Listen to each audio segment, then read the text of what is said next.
আসসালামু আলাইকুম সুপ্রিয় শিক্ষার্থী সবাইকে প্রীতি এবং শুভেচ্ছা জানিয়ে আজকে তোমাদের গ্রামাটিক্যাল টপিকসের একটি গুরুত্বপূর্ণ ডিসকাস ইস্যু হচ্ছে সেন্টেন্স কানেক্টর। দেখো তোমাদের আজকের এক্সারসাইজটা আমি করাবো হচ্ছে সেন্টেন্স কানেক্টরের উপর। কারণ হচ্ছে তোমাদের সিলেবাসে সেন্টেন্স কানেক্টর টপিকসটি একটি জটিল অ্যান্ড ইন্টারেস্টিং। প্রিয় শিক্ষার্থীবৃন্দ, আজ দেখো আমরা তোমাদের প্র্যাকটিস বেসড এক্সারসাইজে তোমাদের বইয়ে যে 1 থেকে 15টি এক্সারসাইজ ফর প্র্যাকটিস দেওয়া হয়েছে, সেই এক্সারসাইজের মধ্যে থেকে আমি তোমাদের সামনে আজকে এক্সারসাইজ 1 অর্থাৎ complete the phrases using suitable connectors.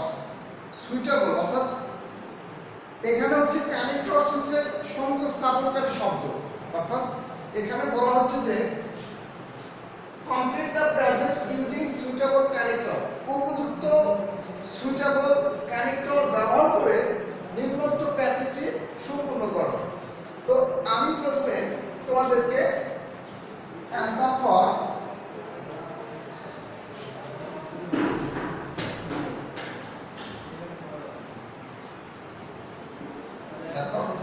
Exercise 1 আমরা প্রথমে এই এক্সারসাইজে কি করব, অ্যানসার নির্ণয় করব। তার আগে আমার গুরুত্বপূর্ণ কিছু কথা তোমাদের সামনে আমি হাইলাইট করছি। দেখো এখানে complete the phrases using suitable connectors, এখানে এই কানেক্টরস গুলো আমাদের প্রথমে জানতে হবে যে আসলে কোনগুলো কানেক্টরস। কানেক্টরস মূলত হচ্ছে কনজাংশন অর্থাৎ সংযোগ স্থাপনকারী শব্দ। তবে কনজাংশন এবং কানেক্টরস এর ভেতর কিছু সিমিলারিটিস এন্ড ডিসিমিলারিটিস রয়েছে এবং কিছু পার্থক্য রয়েছে। অর্থাৎ এখানে জানতে হবে যে সেন্টেন্স কানেক্টর হচ্ছে দুটি ক্লজকে যুক্ত করে, দুটি ক্লজকে একত্রে যুক্ত করে একটি লজিক্যাল সম্পর্ক তৈরি করে। কিন্তু কনজাংশন মূলত অর্থাৎ দুটি পাশাপাশি দুটি ওয়ার্ড নাউন অথবা ফ্রেজকে যুক্ত করে। এখন আমাদের সেন্টেন্স কানেক্টর এবং কনজাংশনের আলোকে প্রদত্ত এক্সারসাইজটা কি করতে হবে, সমাধান নির্ণয় করতে হবে তোমাদের।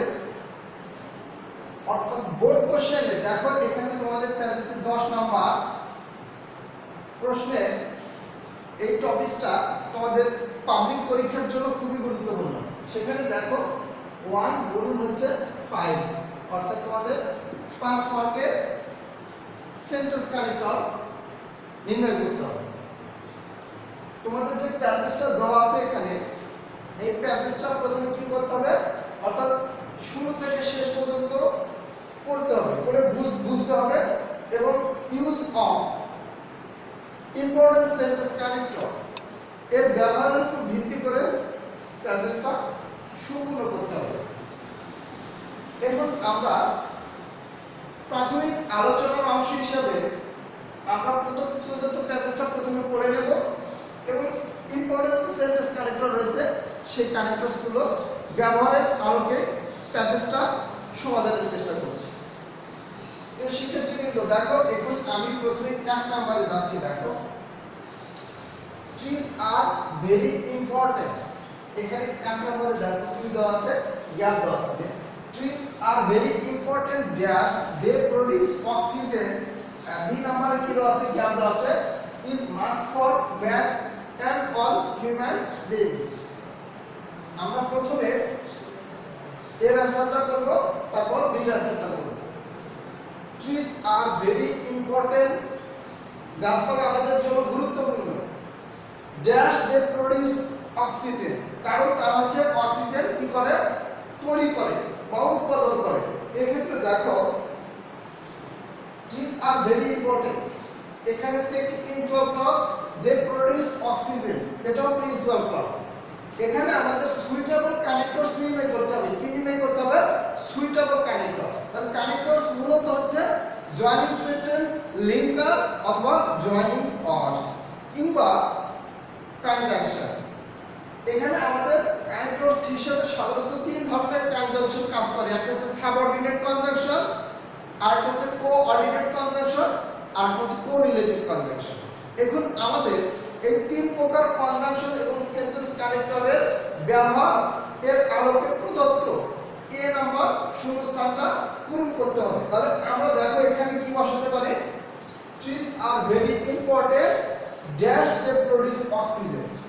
এখানে কারণ অর্থে এমন একটি কনজাংশন বা লিঙ্কার্স বা কানেক্টরস বসাতে হবে যার মাধ্যমে প্রদত্ত দুটি ক্লজের একটি লজিক্যাল কম্বিনেশন তৈরি হয় বা যুক্তিসঙ্গত আইডিয়া তৈরি হয়। তখন আমাদের এখানে অর্থাৎ এই কানেক্টরসের মাধ্যমে আমরা দুটি অর্থাৎ ক্লজকে একত্রে সংযুক্ত করে একটি লজিক্যাল অর্থাৎ সম্পর্ক তৈরি করতে পারি। তাহলে এখানে দেখো আমরা বসাতে পারি বিকজ কারণ হচ্ছে দেখো এখানে আমরা বিকজ অর্থে কারণ অর্থে এখানে বিকজ বসাতে পারি, কারণ এখানে বিকজ একটি কনজাংশন। কারণ বিকজ সাধারণত কারণ অর্থে দুটি ক্লজের সামনে বসতে পারে কিংবা অর্থাৎ মধ্যে বসতে পারে। সেক্ষেত্রে আমাদের এখানে এই বিকজ লিঙ্কার বা কানেক্টরসটি অ্যাপ্রোপ্রিয়েট।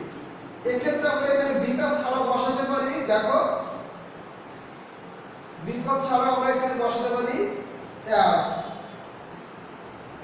C for.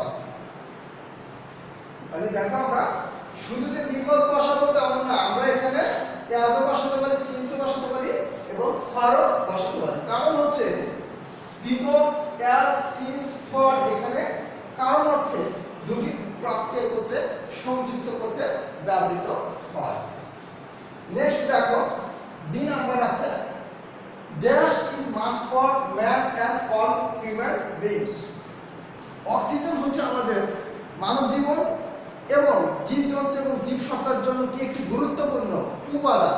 সেক্ষেত্রে দেখো এখানে they produce oxygen is must for man and all human beings. অর্থাৎ এই বিতে দেখো এখানে আমাদের দে প্রডিউস অক্সিজেন, তারা অক্সিজেন তৈরি করে। তারপরে দেখো আমাদের আরেকটি এখানে একটি ক্লজ নির্ণয় করতে হবে এবং যার পরে দেখো একটা সাবজেক্ট এখানে ভাগ রয়েছে এবং এখানে আমাদের এমন এক ধরনের রিলেটিভ প্রোনাউন নির্ণয় করতে হবে যার মাধ্যমে প্রদত্ত ক্লজের একটি যুক্তিযুক্ত অর্থাৎ লজিক্যাল সম্পর্ক ক্রিয়েট হয়। তাহলে এখানে দেখো দেয়ার হুইচ বা দ্যাট হুইচ অবলিক আমরা এখানে কি বসাতে পারি দ্যাট। তাহলে এখানে আমরা বসাবো কি হুইচ অবলিক হচ্ছে দ্যাট। কারণ আমি ব্যাখ্যা করে দিচ্ছি যে এখানে হুইচ সাধারণত অক্সিজেনের অর্থাৎ প্রোনাউন হিসেবে রিলেটিভ প্রোনাউন হিসেবে এখানে বা ইম্পার্সোনাল হিসেবে এখানে কি বসেছে হুইচ, এবং দেয়ার সাধারণত that is must for man and all human beings এখানে ফলাফল অর্থে এখানে কনজাংশন হিসেবে দ্যাট বসেছে। এখানে আমরা হুইচ কিংবা দ্যাট বসিয়ে আমরা কি করতে পারি এই নেক্সট ক্লাসকে একত্রে সংযুক্ত করতে পারি। শিক্ষার্থীবৃন্দ এভাবে আমরা ইউজ অফ ইম্পর্টেন্ট সেন্টেন্স কানেক্টরের ব্যবহার এর আলোকে প্রদত্ত প্যাসেজটা সমাধানের চেষ্টা করব।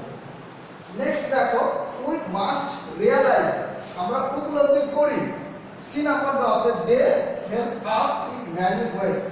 আমরা উপলব্ধি করি তারা এই গাছপালাগুলো আমাদের নানাভাবে কি করে উপকার করে বা নানাভাবে আমাদের সাহায্য করে। তাহলে সেক্ষেত্রে দেখো এখানে এই সি নাম্বারে একটি সুইটেবল কানেক্টরস বা লিঙ্কার্স বা লিঙ্কিং পয়েন্ট নির্ণয় করতে হবে। সেক্ষেত্রে উই মাস্ট রিয়ালাইজ, তাহলে উই মাস্ট রিয়ালাইজ এখানে দেখো ফলাফল অর্থে আমরা এখানে কি বসাতে পারি দেয়ার বসাতে পারি। দেখো উই মাস্ট রিয়ালাইজ দ্যাট এখানে সাধারণত উদ্দেশ্য অর্থে বা ফলাফল স্থাপন অর্থে দেয়ার লিঙ্কার কি বা দেয়ার কানেক্টরস কি অ্যাপ্রোপ্রিয়েট। এখানে আমরা দেয়ার ছাড়াও আরেকটি বসাতে পারি অবভিয়াস কি। সুস্পষ্টভাবে গাছপালা আমাদের নানাভাবে করছে? উপকার করছে। আমরা যদি ডি তে যাই, দেখো নেক্সট আমাদের ডি তে আছে dash trees are less in number. যদি গাছপালার সংখ্যা প্রকৃতিতে কমে যায়, there will be an increase amount of carbon dioxide in the atmosphere. যদি প্রকৃতিতে গাছপালার সংখ্যা কমে যায় তাহলে কি হবে? কার্বন ডাইঅক্সাইড এর সংখ্যা বেড়ে আমাদের এই অ্যাটমসফিয়ার আবহাওয়ার উপরে একটি বিরূপ প্রভাব তৈরি করবে। তাহলে এখানে আমরা কি বসাতে পারি? দেখো কন্ডিশন বা শর্তযুক্ত এখানে একটি লিঙ্কার বা কানেক্টরস বসাতে পারি। যেমন ইফ, আমরা এখানে বসাতে পারি ইফ, when, অথবা then বসাতে পারি। যদি গাছপালা কমে যায় বা যখন গাছপালা কমে যাবে, সময় নির্দেশক অর্থাৎ ক্লজ হিসেবে বা সময় নির্দেশক অর্থাৎ এখানে কানেক্টরস হিসেবে বা কনজাংশন হিসেবে এখানে when বসতে পারে, বা then তখন, trees are large in number, যখন, then মানে এখানে যখন অর্থে then বসতে পারে, trees are less in number, যখন গাছপালার সংখ্যা কমে যাবে, there will be an increase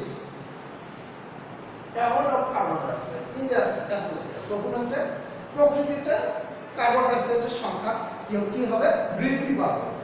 এখানে দেখো আমাদের লিখতে পারি ইন অথবা when,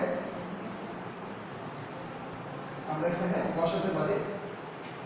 আমাদের নেক্সট দেখো ই নাম্বারে আমাদের রয়েছে ই নাম্বার, আমাদের একটি সুইটেবল কানেক্টরস বা জয়েনিং সেন্টেন্স বা লিঙ্কার নির্ণয় করতে হবে। Dash it will enhance green house effect. এইভাবে হচ্ছে গ্রিন হাউস মানে গ্রিন হাউস প্রতিক্রিয়া বা গ্রিন হাউস গ্যাসের সংখ্যা কি হবে? বৃদ্ধি পাবে, বা গ্রিন হাউস প্রতিক্রিয়াটা আমাদের মানব পরিবেশে অর্থাৎ বৃদ্ধি পেতে থাকবে। এখানে দেখো অ্যাজ এ রেজাল্ট আমরা বসাতে পারি, ফলশ্রুতিতে অ্যাজ এ রেজাল্ট, এখানে আমরা দিতে পারি as a result, as a result, as a result বা and so then consequently,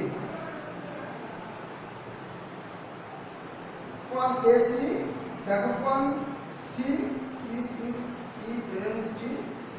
consequently, অর্থাৎ আমরা এখানে বিভিন্ন ভাবে as a result যার ফলশ্রুতিতে and it will এবং এটি গ্রিনহাউস প্রতিক্রিয়া তৈরি করবে, সো তাই বা then মানে তখন, consequently মানে ফলশ্রুতিতে বা যুগপৎ ভাবে পরিবেশের উপর অর্থাৎ এক ধরনের বিরূপ প্রতিক্রিয়া কি হবে?